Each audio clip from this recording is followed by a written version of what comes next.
Hello students, आप सबको अपने इस साल पर स्वागत है एनसीईआरटी घर में। आज हम सब पढ़ रहे हैं मैथमेटिक्स के क्लास 10 वाले बच्चों के लिए। अगर आप सीबीएसई में पढ़ते हो, चाहे झारखंड बोर्ड एकेडमिक में हो या बिहार स्कूल एजुकेशन बोर्ड में हो या किसी भी अदर बोर्ड में मौजूद हो, सिलेबस सभी का एक होता है। और यहाँ पर मैं कोशिश कर रहा हूँ कि इंग्लिश मीडियम के साथ साथ हिंदी मीडियम वाले बच्चों को भी पढ़ा सकूँ। तो चलिए, यहाँ पर हम लोग क्वाड्रेटिक इक्वेशन पढ़ रहे हैं, जिसको क्वाड्रेटिक इक्वेशन को हिंदी में कहते हैं द्विघात समीकरण। क्या कहते हैं? द्विघात समीकरण। तो इसको कैसे सॉल्व करते हैं, और द्विघात समीकरण के बारे में मैं एक छोटी सी पहले बात बता दूं। ax square plus B X plus C equal to 0, ये होता है क्वाड्रेटिक इक्वेशन। ये याद रखिएगा, क्वाड्रेटिक सॉल्यूशन करेंगे हम, लेकिन थोड़ा सा इसको पहले समझ लेते हैं। क्वाड्रेटिक इक्वेशन, और इसी को हिंदी में बाबू कहोगे द्विघात समीकरण। ठीक है ना, द्विघात समीकरण। अब यहां पर हमने क्वेश्चन 3 ठो लिया है। अभी बेसिक चीजों को नहीं बता के मैं सॉल्व करूंगा, लेकिन यहां पर कुछ क्वेश्चन मैं बता दे रहा हूं, इसको पहले हम लोग देखेंगे। और याद रखोगे, मतलब हम लोग इस वीडियो में ही और इस चैनल पे एनसीईआरटी घर है, तो सिर्फ एनसीईआरटी से क्लास 9, 10, 11, 12 की पढ़ाई अभी स्टार्ट हो चुकी है। तो चलिए इसको देखते हैं, और एनसीईआरटी ही बुक से होगा। Find the roots of the quadratic equation. देखिए हमारे पास क्वाड्रेटिक इक्वेशन क्या है, और इसमें बोल रहा है क्वाड्रेटिक इक्वेशन या द्विघात समीकरण √2x square plus 7x plus 5√2। ये एक द्विघात समीकरण है। द्विघात समीकरण क्या है? √2x square plus 7x plus 5√2x। अब इसको कह रहा है कि फैक्टराइजेशन मेथड, यानी फैक्टराइजेशन मेथड उसको कहते हैं, जिससे फैक्टराइजेशन मेथड कहने का मतलब हिंदी में अगर आप इसको कहोगे तो गुणनखंड विधि से। तो इसको हम सॉल्व कैसे करेंगे, तो चलिए इसको देखिए। सबसे पहले इसको आप एक कंपेयर कर लो। देखो कंपेयर इसी से करते हैं, क्वाड्रेटिक इक्वेशन से। पहले समझोगे कि ax plus bx plus c equal to 0। अब इसे कंपेयर करो तो a के जगह पर क्या मौजूद है? √2 मौजूद है, b के जगह पर 7 मौजूद है, और c के जगह पर 5√2 मौजूद है। यही हमारे पास एबीसी का वैल्यू दिया हुआ है। तो स्टूडेंट्स, हम यहां पर इसको सॉल्यूशन कैसे करेंगे, पहले ध्यान से सुनो कि यह नंबर यानी एक्स स्क्वायर के बगल में जो नंबर होता है, यानी एक्स स्क्वायर के बगल में आपका जो नंबर है वह नंबर है √2, और कांस्टेंट यानी c के जगह पर जो 5√2 है उसको मल्टीप्लाई कर लो। √7 इंटू 5√2। ठीक है, पहले यहाँ √2 दिया हुआ है, मल्टीप्लाई कर दो। तो देखो यहाँ 5 का 5 हो जाएगा, √2 जब वैनिश होके सिर्फ 2 बचेगा, यानी 10 होना चाहिए। कितना आ रहा है? 10। हम लोग क्या करते हैं, फैक्टर जब तोड़ते हैं किसी नंबर का, मान लो x स्क्वायर है और 3x है, और यहाँ पर दिया हुआ है मान लो 10 ही दिया हुआ है, कोई भी नंबर दिया है, तो हम लोग क्या करते हैं, या 3 मान लो या 3, 4 कुछ भी मान लो ना जी। तो ये फैक्टर 10 है, और 10 को अगर हम लोग करते हैं तो इस तरह से प्राइम फ्रैक्शन से तोड़ते हैं। तो यहां पर हमारे पास कितना है? 10। अब इस 10 को क्या करो कि इसको फैक्टर तोड़ लो, 2 5 10।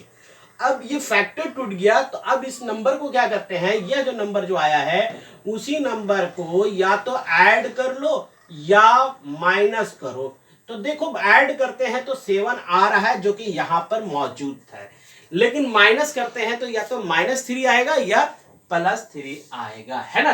तो चलो अभी इसको हम लोग कैसे लिखेंगे, ध्यान से देखोगे। दिस इंप्लाइज का साइन करो, क्योंकि देखो सीबीएसई बोर्ड या कोई भी बोर्ड में क्या है, स्टेप मार्किंग बहुत बड़ा रोल अदा करता है। तो यहां हम देखते हैं √2x स्क्वायर, ठीक है, plus 2x plus 5x plus 5√2 जो था, मैंने यहां पर इसको लिख दिया। अब इसमें से देखो क्या क्या कॉमन कहां से जा रहा है। इससे अगर आप देखोगे, इन दोनों नंबर में अगर आप देख रहे हो या फिर कहीं भी देख सकते हैं, यहीं भी देख लो, तो इसमें से √2 को अगर आप लिखो कॉमन है। देखो कैसे √2 कॉमन है, क्योंकि देखो अभी मैंने क्या बताया था कि √2 और √2 को मल्टीप्लाई करता हो तो 2 बचता है, यानी जहां 2 लिखा हुआ है इसका मतलब 2 ठो √2 है। एक √2 बाहर निकाल दिया, और x भी कॉमन है दोनों में। देखो यहाँ x कॉमन है, x कॉमन निकाल दिया तो सिर्फ x बच गया, और x प्लस √2 हुआ। इन दोनों में से क्या कॉमन है बाबू? इन दोनों में से 5 कॉमन है, दोनों में 5 है, x plus root two equal to 0 हो गया। अब इसको आप सॉल्व करोगे तो देखो इन दोनों में से ये कॉमन है, यानी x प्लस रूट टू, और यहां अगर आप देखोगे root two X plus 5 equal to 0। अब इतना इक्वल टू 0 ले लो, यानी बाबू x plus root two equal to 0, तो then x equal to minus root two, एक रूट निकल गया। दूसरा रूट हम यहां पर निकालेंगे इसी यहीं पर से, तो लिखोगे if root two X plus 5 equal to 0, तो एक रूट टू एक्स, ये प्लस साइन उधर मूव करोगे तो -5 आएगा, और x का वैल्यू निकालोगे तो -5 बाई रूट टू होगा। हमारे पास दो रूट्स निकल गए, रूट टू और -5 रूट टू, ये हो गया आपके आंसर। समझ में आया बात? इसी तरह से हम पूरी तरह से इस चैनल पे हम लोग पूरा पढ़ेंगे एनसीईआरटी का 9, 10, 11, 12, यानी सारे क्वेश्चन को, एग्जाम्पल वगैरह सारा, मैथ्स ही नहीं, एसएसटी साइंस वगैरह सब पढ़ेंगे, ठीक है ना। तो चलिए हम इसको सॉल्व करते हैं। अगला क्वेश्चन है हमारे पास, अभी दो क्वेश्चन और है, इन दोनों को सॉल्व करते हैं। इसको जरा रफ कर लिया जाए। नेक्स्ट क्वेश्चन है, find the altitudes of the right triangle is 7 less than its base. देखो यहां पर अब डिस्कस कर रहा है एक राइट ट्रायंगल का। देखो दूसरा नंबर का सॉल्यूशन अगर हम देख रहे हैं 2 नंबर का, तो एक राइट ट्रायंगल है ना। राइट ट्रायंगल इसी को कहते हैं जिसका एक कोण जो होता है वो 90 डिग्री होता है, ठीक है। 7 less than its base, if hypotenuse is 13 centimetre, find the other roots. इसको हिंदी में अगर आप देखते हो, अगर झारखंड बोर्ड, बिहार बोर्ड वगैरह अदर बोर्ड के हो, तो इस क्वेश्चन का एनसीईआरटी में है कि एक समकोण त्रिभुज की ऊंचाई उसके आधार से 7 सेंटीमीटर कम है। ऊंचाई जो है आधार से 7 सेंटीमीटर कम है, और कर्ण जो है वो 13 सेंटीमीटर है। तो आपको ये पता है, जिसको ये हम लोग हिंदी में इसको आधार कहते हैं और इंग्लिश में इसको बेस कहते हैं, और ये हमारा लंब होता है हिंदी में, और इसको इंग्लिश में कहते हैं हाइपोटेनियस। देखो एकदम बढ़िया से हम लोग पढ़ेंगे इसमें। और ये होता है कर्ण, जिसको हम लोग हिंदी में कहते हैं लंब को परपेंडिकुलर करते हैं, परपेंडिकुलर, और इसको कहते हैं हाइपोटेनियस, ठीक है ना। ये हो गया। अब ये राइट ट्रायंगल हमारे पास सब मालूम है, 90 के सामने वाले को ही हाइपोटेनियस कर्ण कहते हैं, और लंबा जो सीढ़ी अगर खड़ा है तो वो लंब होता है। चलो आगे बढ़ते हैं, इस क्वेश्चन को आगे हम बढ़ाते हैं। कह रहा है कि ध्यान से सुनिएगा, triangle is 7 less than its base. Base मान लो आपका x है, कितना है बेस आपका x है। अब इससे लेस देन है, कितना लेस देन है भाई, तो बोल रहा है 7 लेस देन है। कौन चीज, लंब x माइनस 7, ये वैल्यू मालूम हो गया, ये वैल्यू मालूम हो गया, और हाइपोटेनियस जो है कर्ण जो है वो 13 सेंटीमीटर दिया हुआ है। अब हमको यही मालूम करना है कि इस का बेस कितना होगा और हाइपोटेनियस कितना होगा। तो चलिए इसको हम सॉल्व करते हैं। इसको आप लिखिए, हिंदी मीडियम हो या इंग्लिश मीडियम, सॉल्यूशन एक ही होगा। लिखेंगे लेट बेस, अगर आप लिख रहे हो बेस को हिंदी में लिख दो आधार, और वो है 1 सेंटीमीटर, और लंब आप लिखते हो तो परपेंडिकुलर पहले लिखो, परपेंडिकुलर जिसको आप लंब कहते हो वो x माइनस 7 सेंटीमीटर है। हाइपोटेनियस लिखोगे, हाइपोटेनियस जिसको आप हिंदी में कर्ण कहते हैं, और वो है 13 सेंटीमीटर, ठीक है। यहां तक तो समझ में आ गया, जो फिगर था उस हिसाब से लिख दिया। अब इसको जरा सा समझते हैं, इसको जगह थोड़ा सा परपेंडिकुलर यहां ले देते हैं। हो गए स्टूडेंट्स, परपेंडिकुलर। अब इसको देखो कि आप पढ़े हो पाइथागोरस थ्योरम, आपने पढ़ा होगा।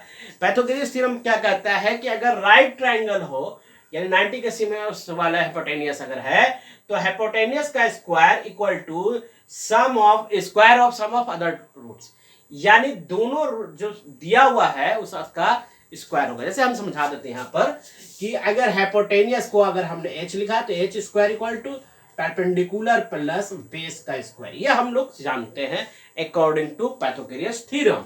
तो यहाँ h का वैल्यू कितना दिया हुआ है, 13 का होल स्क्वायर, परपेंडिकुलर कितना दिया हुआ है, x माइनस 7 का होल स्क्वायर, और बेस दिया हुआ है x स्क्वायर, यही हमारा दिया हुआ है। तो चलो स्टूडेंट्स यहां पर सॉल्व करो। 169 आता है, दिस इंप्लाइज का साइन कभी नहीं भूलोगे। 13 को 13 से 2 बार अगर आप मल्टीप्लाई करते हो तो वो हमारा क्या मिलता है, कितना मिलता है, 169। स्क्वायर रूट वगैरह याद होना चाहिए।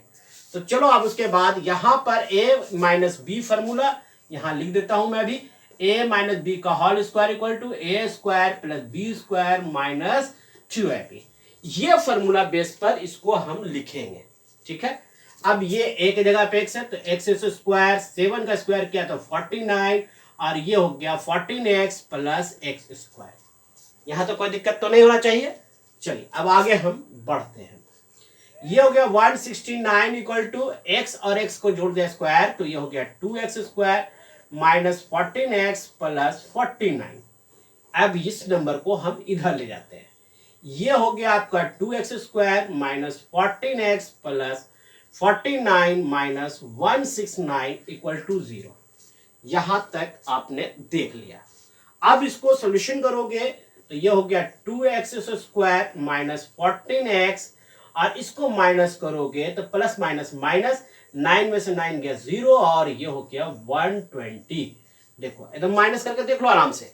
149 में से 49 माइनस करो 120। अब इससे देखो 2 कॉमन जा रहा है, यानी 2 के टेबल से ही कट जा रहा है। तो यहां हम लिखेंगे X square minus 7x minus 60 equal to, ठीक है। यहां तो कोई दिक्कत नहीं होना चाहिए। अब इस 60 को ऐसा फैक्टराइजेशन मेथड से तोड़ो। देखो हम 5 से अगर देते हैं 12, 12 25 60, और 12 में से 5 माइनस कर दोगे तो बाबू कितना बचेगा, 7 बचेगा। एकदम बढ़िया से समझ लो। उसके बाद हमें ये क्या करना है, x square minus 12x plus 5x। देखो इसको x लिख लोगे, है ना, 5x माइनस 60 इक्वल टू 0, ठीक है। यही क्वेश्चन है। अब इसको हम सॉल्व करते हैं। दोनों में से क्या कॉमन है बाबू, x कॉमन है, तो x माइनस 12 मिल गया। इन दोनों में से क्या कॉमन है, 5 कॉमन है, x माइनस 12 इक्वल टू 0। यहां तक तो कोई दिक्कत नहीं है। अब दोनों में से यहां देखोगे तो x माइनस 12 कॉमन है, x माइनस 12 कॉमन है, और x प्लस 5 इक्वल टू 0 है। यहां तो कोई दिक्कत नहीं है। अब हम इसको आगे बढ़ते हैं, इसको रफ कर देते हैं, क्योंकि आप समझ गए हैं कहां यूज हुआ है फॉर्मूला। अगर आप इसको देखते हैं तो इस प्रॉब्लम का सॉल्यूशन अब आगे बढ़ रहा है। अब आप लिखोगे x प्लस 5 इक्वल टू 0, तो x का वैल्यू क्या मिल गया, माइनस 5, प्लस साइन हो जाएगा माइनस 5। तो ये बताओ कि किसी भी ट्राइंगल का साइड जो है वो नेगेटिव में होगा, जी नहीं, साइड कभी भी नेगेटिव में नहीं होता है। तो ये नॉट पॉसिबल है ना, पॉसिबल नहीं है, because side is given negative side. Okay, next, if x minus 12 equal to 0, तो देन x का वैल्यू कितना निकल गया, 2 निकल गया, 12, है ना। x 12 निकल गया, यानी कि आपके पास वो क्या था, बेस, बेस हो गया 12, बेस तो निकल गया, साइड ही निकला था। अब आप परपेंडिकुलर या लंब बोलते हैं, बेस को यहां पर मैं लिख देता हूं, क्योंकि दोनों सारे बच्चे मैंने देख रहे हैं। ये हो गया 12 सेंटीमीटर। अब परपेंडिकुलर निकालना है। परपेंडिकुलर इक्वल टू आपने क्या किया है, x माइनस 7 सेंटीमीटर क्या है, देख लीजिए, x माइनस 7 है, और x का वैल्यू आपने 12 निकाल दिया है। 12 माइनस 7 का होल स्क्वायर, तो ये हो गया 5 सेंटीमीटर। अब आपके पास तीनों साइड मालूम हो गया। देखो अब आप चाहो तो एक जगह कलेक्ट करके रख दो, 13 सेंटीमीटर, 12 सेंटीमीटर और 5 सेंटीमीटर। अब आपके रिजल्ट या मार्क्स कोई नहीं काट सकता। इस तरह से आप सॉल्व करेंगे, है ना। चलिए नेक्स्ट क्वेश्चन, बहुत अच्छा क्वेश्चन है, ये भी एनसीईआरटी से ही क्वेश्चन है। स्क्रीनशॉट अगर आप लेना चाहते हो तो आराम से ले लो और इसको सॉल्व जरूर कर लोगे। चलो आगे बढ़ते हैं। नेक्स्ट क्वेश्चन को अगर हम देखते हैं तो कह रहा है, पढ़ लो पहले। जॉन और जयंती टुगेदर है 45 मार्बल्स, यानी दोनों के पास कितने मार्बल है, 45, दोनों के पास मिला के, है ना। Both of them lost 5 marbles each, दोनों ने 5 मार्बल को खो दिया। And product of number marble has 124 और 124 मार्बल अब उसके पास बच रहे हैं। तो गुना खफल करके तो बताइए क्वाड्रेटिक इक्वेशन में है या नहीं। इसका हम सॉल्यूशन बता रहे हैं बाबू, वो है 3 नंबर का। देखो जॉन के पास, मान लीजिए किसी के पास भी मान सकते हैं आप, मान लीजिए John have marbles equal to X. इसको हिंदी में लिखेंगे अगर लिखना चाहें तो, जॉन के पास मार्बल वो है एक्स। जयंती की बात अगर आप करोगे, हैव मार्बल्स, इसको हिंदी में लिखना चाहते हैं तो लिखोगे, नाम लिख लो खाली, जयंती के पास मार्बल, वो कितना हो गया, इसके पास अगर एक्स है, ध्यान से सुनोगे, जॉन के पास अगर एक्स है तो जयंती के पास कितना होगा, 45 माइनस एक्स। क्यों 45 माइनस एक्स होगा वो भी मैं समझा दूं, क्योंकि कह रहा है क्वेश्चन कि दोनों को मिलाकर 45 है। तो देखो एक जॉन के पास मैंने एक्स माना और जयंती के पास 45 माइनस एक्स है, कैंसिलेशन हो गया, 45 नहीं आया, क्या 45 आ गया कि नहीं आया, तो दोनों के पास ये है। अब क्या कहता है, अगेन अकॉर्डिंग टू क्वेश्चन, प्रश्न के अनुसार 5 मार्बल दोनों खो देता है। देखिए जॉन लॉस्ट 5 मार्बल, लिख दीजिए लॉस्ट 5 मार्बल्स, ठीक है। अब जॉन के पास कितना बच गया, थोड़ा सा क्या हो रहा है ना कि यहां पर, ठीक है चलिए, जॉन के पास अब है 5 खो दिया तो एक्स माइनस 5 हो गया। जयंती की बात अगर हम कर रहे हैं तो उसके पास जो मार्बल है वो 45 माइनस एक्स माइनस 5 होगा, क्योंकि टोटल तो उसके पास यही है, उसमें से 5 लॉस हो गया। तो यहां पर इसका हो गया 40 माइनस एक्स, क्योंकि 45 में से 5 घटा दीजिएगा तो 40 हो जाएगा। अब अकॉर्डिंग टू क्वेश्चन कह रहा है, अगेन फिर क्वेश्चन कह रहा है इन दोनों का प्रोडक्ट, अब जो बच गया मार्बल, इन दोनों का प्रोडक्ट जो है 124 है। तो देखो x माइनस 5 और 40 minus X equal to 124। According to question मैंने सारा चीज को लिख दिया। अब इसको सॉल्व करोगे तो ये हो गया 40x, इसको सॉल्व करोगे 5 चौके 20, 200 minus minus plus X square equal to 124। अब इसे सॉल्यूशन आप यहां कर दो और देखो यहां पर ध्यान से कि ये जो एक्स स्क्वायर प्लस में है उसको पहले हम लिख सकते हैं x square plus 40x minus 200, और ये जो प्लस साइन इधर देख लो, इधर लिया वो हो जाएगा माइनस 124। देखो ये प्लस साइन जो था ना, इसी को उठा के एक तरफ ला दिया, एक ग्रुप में डाल दिया। तो यहां पर मेरा क्या होगा, x square plus 40x minus 124। देखो ये क्वाड्रेटिक इक्वेशन है कि नहीं, क्योंकि क्वाड्रेटिक इक्वेशन कह रहा है कि अगर आपका इस रूप में X square plus B X plus C equal to अगर आप 0 ला देते हो तो ये क्वाड्रेटिक इक्वेशन होगा। तो क्वाड्रेटिक इक्वेशन ये है मेरे पास, ठीक है। अब आप बच्चे इसका फैक्टराइजेशन मेथड से, ठीक है, फैक्टराइजेशन मेथड से आप इसका रूट्स निकालिए और बताइए कि जॉन के पास कितना मार्बल था, जॉन के पास कितने मार्बल हैं और जयंती के पास कितने मार्बल है। कमेंट्स में जरूर बताएं, ये आपके लिए क्वेश्चन है। तो स्टूडेंट्स, एनसीईआरटी घर आपकी अब पढ़ाई स्टार्ट हो गई है। वीडियो को लाइक एंड शेयर करोगे और लोगों तक पहुंचाओ, क्योंकि यह अब चैनल एजुकेशन 100% एजुकेशन चैनल है। सो गाइस, वीडियो को लाइक एंड शेयर करो। फिर मिलते हैं नेक्स्ट वीडियो में नेक्स्ट टॉपिक के साथ। इसका भी सीरीज चलेगा पूरा एनसीईआरटी के साथ। जय हिंद, जय भारत।